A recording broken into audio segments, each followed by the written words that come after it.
October 1962. For 13 days, the world held its breath. Humanity teetered on the brink of self-destruction, closer to nuclear annihilation than at any other moment in history. This wasn't just a political standoff, it was a high-stakes chess game played with the fate of billions. How did we get there? More importantly, how did we survive? This is the untold story of the Cuban Missile Crisis. To understand how the world nearly ended, we have to go back to the ashes of World War II. The United States and the Soviet Union, once allies, became bitter rivals in a new kind of conflict, the Cold War. It was a battle of ideologies. Capitalism versus communism, fought through proxy wars, espionage, and a terrifying nuclear arms race. The Truman Doctrine pledged American support to any nation resisting Soviet influence, drawing a clear line in the sand. Then, in 1959, just 90 miles from Florida, Fidel Castro's revolution brought Cuba into the Soviet sphere. For the U.S., a communist state in their backyard was intolerable.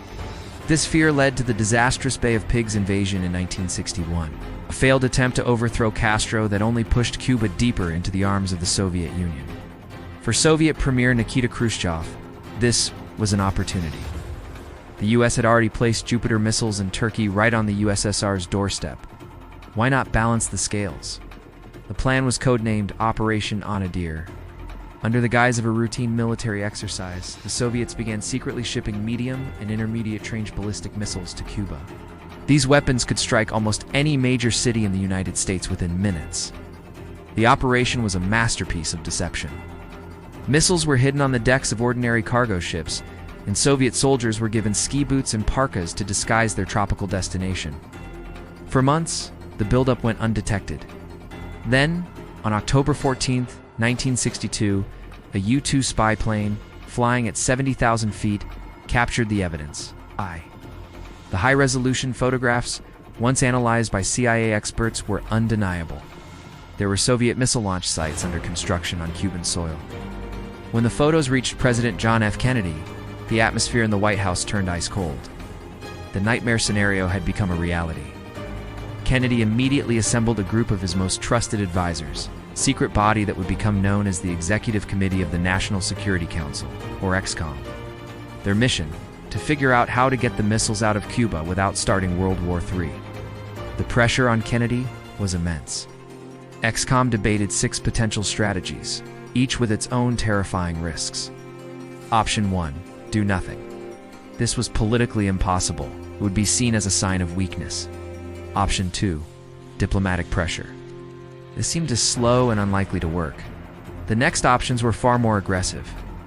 Option 3. A secret approach to Castro, trying to convince him to expel the Soviets. Highly unlikely. Option 4. A full-scale invasion of Cuba.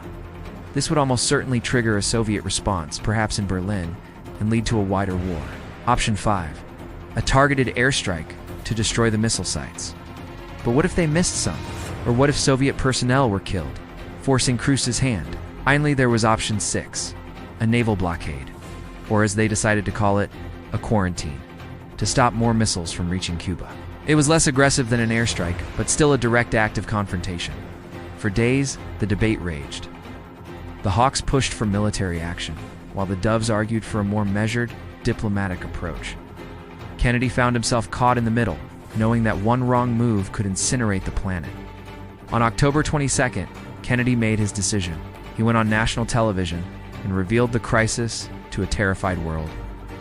He announced the naval quarantine around Cuba, declaring that the U.S. would stop and search any Soviet ships heading to the island.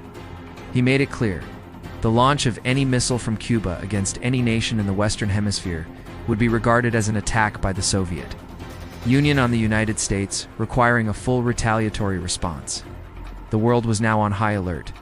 The U.S. military went to DEFCON 2, the highest level of readiness short of actual war.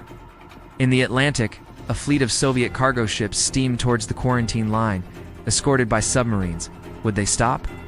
Or would the U.S. Navy be forced to fire the first shot? For the next few days, it was a terrifying global game of chicken. People rushed to build fallout shelters, schools ran duck and cover drills, and an eerie silence fell over cities as everyone waited for the unthinkable. Behind the scenes, a frantic, desperate negotiation was underway.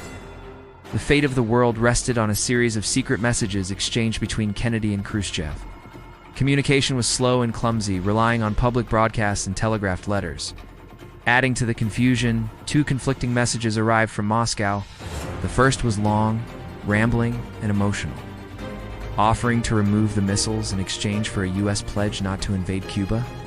But before the White House could even respond, a second, much harsher letter arrived.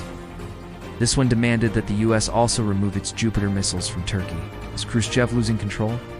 Was this a power play by hardliners in the Kremlin? The tension reached its absolute peak on Black Saturday, October 27th. A U-2 spy plane was shot down over Cuba, killing the pilot, Major Rudolph Anderson. Military advisors urged Kennedy to retaliate immediately. Invasion seemed inevitable. That same day, another U-2 accidentally strayed into Soviet airspace, nearly triggering a dogfight. The world was one miscalculation, one itchy trigger finger, away from doomsday.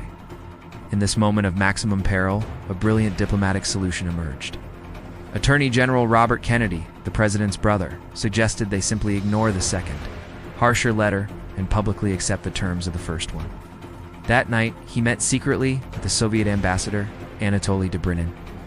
Robert Kennedy conveyed the public deal. The Soviets would withdraw the missiles under UN supervision, and the U.S. would promise not to invade Cuba. But then he made a secret offer, the crucial concession that would end the crisis. He verbally assured the ambassador that the U.S. Jupiter missiles in Turkey would be removed soon. But this part of the deal had to remain absolutely secret to avoid looking like a trade. The message was sent to Moscow. This was the last chance. Khrushchev, facing his own internal pressures and genuinely frightened by how close they had come to war, accepted. On the morning of October 28th, Radio Moscow announced that the missiles would be dismantled. The quarantine worked. The Soviet ships turned back. The world collectively sighed in relief.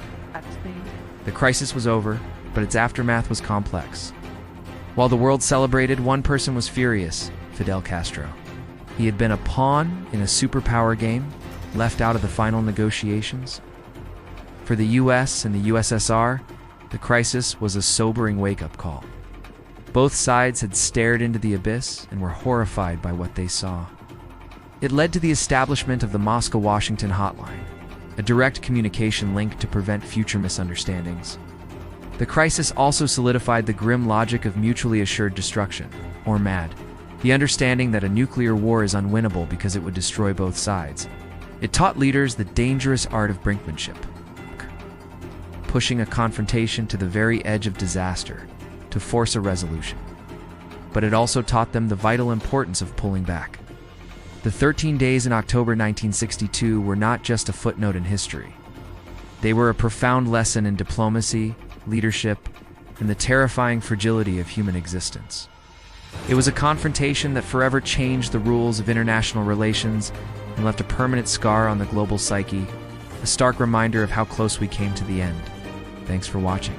If you found this story as fascinating as I did, don't forget to like, share, and subscribe for more deep dives into history.